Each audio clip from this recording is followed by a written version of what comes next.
Hello विद्यार्थी मित्रों, नमस्कार। आज हम सीखेंगे कि प्रतिवर्ती क्रिया में क्या होता है।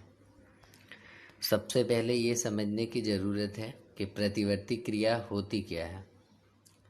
तो पर्यावरण में किसी घटना की अनुक्रिया के फलस्वरूप अचानक जो क्रिया की चर्चा करते हैं उसे बहुधा प्रतिवर्ती शब्द उसके लिए इस्तेमाल किया जाता है। हम कहते हैं कि प्रतिवर्ती स्वरूप बस से कूद गया, या मैंने आग की लौ से अपना हाथ पीछे खींच लिया, मैं इतना भूखा था कि मेरे मुंह में पानी आने लगा। इसका अभिप्राय ये है कि इन क्रियाओं को हम अपने नियंत्रण में महसूस नहीं करते हैं, यानी ये क्रियाएं हमारे चाहने ना चाहने से नहीं होती हैं, ये स्वतः होती हैं। तो ये वो स्थितियां हैं जहां हम अपने पर्यावरण में होने वाले परिवर्तनों के प्रति अनुक्रिया कर रहे हैं।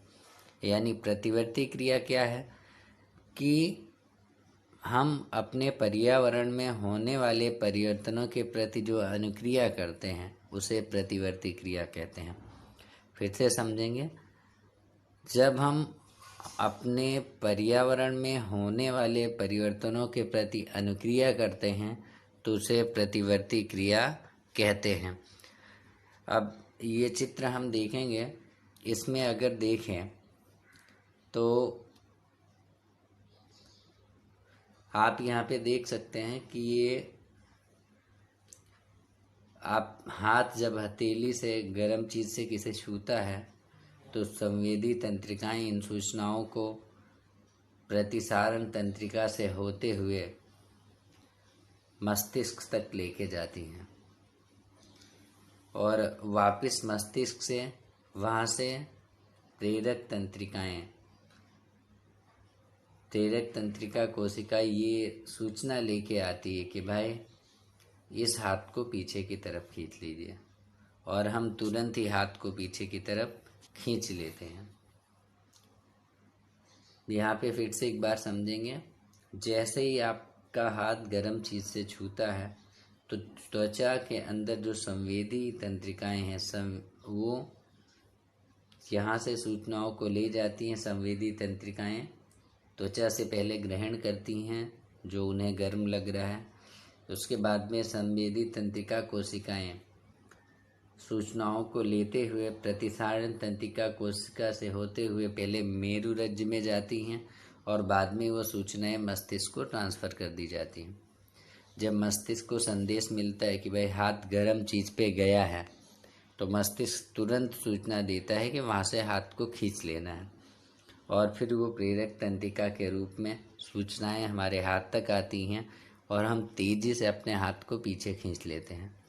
ये क्रियाएं इतनी जल्दी होती हैं कि हमें पता भी नहीं चलता है, और ये तुरंत ही गर्म पानी पे हाथ छूते ही हम अपने हाथ को पीछे की तरफ खींच लेते हैं।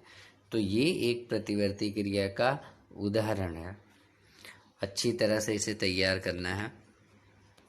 आगे हम देखेंगे, हमें कोई भी आश्चर्य नहीं होना चाहिए कि हमारे शरीर में, यानी जब हम किसी चीज़ों को सोचते हैं तो जो सोचते हैं जिनका उस सोच पे कंट्रोल होता है वो जो ऊतक यानी न्यूरॉन होते हैं वो बहुत घने जाल के होते हैं। यानी सोचने वाले ऊतक जटिल रूप से व्यवस्थित न्यूरॉन के घने जाल से बने हैं। ये खोपड़ी के अग्र सिरे पर स्थित होते हैं तथा शरीर के सभी हिस्सों से संदेश प्राप्त करते हैं, और उन पर जो संदेश उन्हें प्राप्त हुआ है उस पर कोई भी रिएक्शन देने से पहले उस पर विचार करते हैं, किस पर कौन सी प्रतिक्रिया देनी है, कौन सी अनुक्रिया करनी है।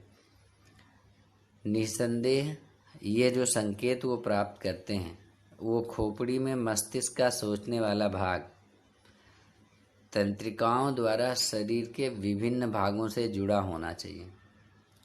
इसी तरह यदि मस्तिष्क का भाग पेशियों को गति कराने का आदेश देता है तो तंत्रिकाएं इन संकेतों को शरीर के विभिन्न भागों तक पहुंचाने का कार्य करती हैं।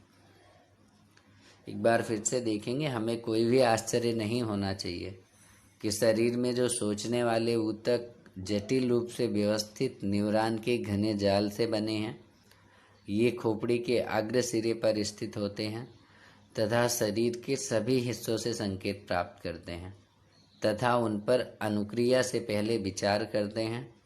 निसंदेह ये संकेत प्राप्त करने के लिए खोपड़ी में मस्तिष्क का सोचने वाला भाग तंत्रिकाओं के शरीर के विभिन्न भागों से जुड़ा होना चाहिए। इसी तरह मस्तिष्क का भाग जब पेशियों को गति कराने का आदेश देता है तो तंत्रिकाएं इन संकेतों को शरीर के विभिन्न भागों तक पहुंचाने का कार्य करती हैं। आज के इस टॉपिक में इतना ही। आप हमारे YouTube channel sir JK Pandey को सब्सक्राइब करना ना भूलें। वीडियो को लाइक और शेयर अवश्य करें। Thank you so much. धन्यवाद।